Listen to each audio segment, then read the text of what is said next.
not all market sizes are equal. And so one of the things that we spend a lot of time doing is sizing up lots of sub-markets and comparing them to each other. And so that's a big part of our overall thesis.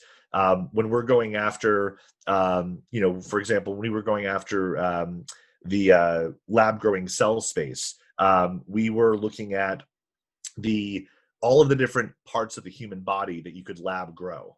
And so we looked at things like lab growing hair, lab growing skin, lab growing bone, blood, muscle, organs. We looked at all of them side by side, and blood was the biggest one that was a commercialized thing you could grow of the human body. And we found out that was also the soonest to being commercialized. So we ended up investing in a company called MemBio. But that was where we really took an approach of, in that situation, the blood market is about, the donor market is about 75 billion, not 10 billion, but 75 billion.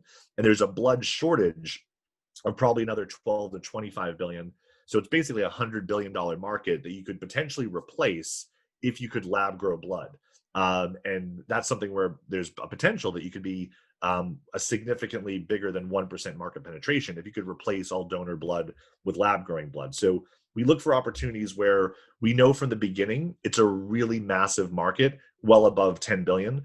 And sometimes they're easy kind of market sizes. Like I've done a lot of investments in the fashion space. If you're going after, I've invested in an underwear company, like almost everyone wears underwear. So without even knowing the basic math, it's probably a decent sized market. It's a question of what's your market penetration potential. Or investing in a mattress company, most people own one or more mattresses. So you're starting off with probably sizable enough markets, but just make sure that at least it's 10 billion or more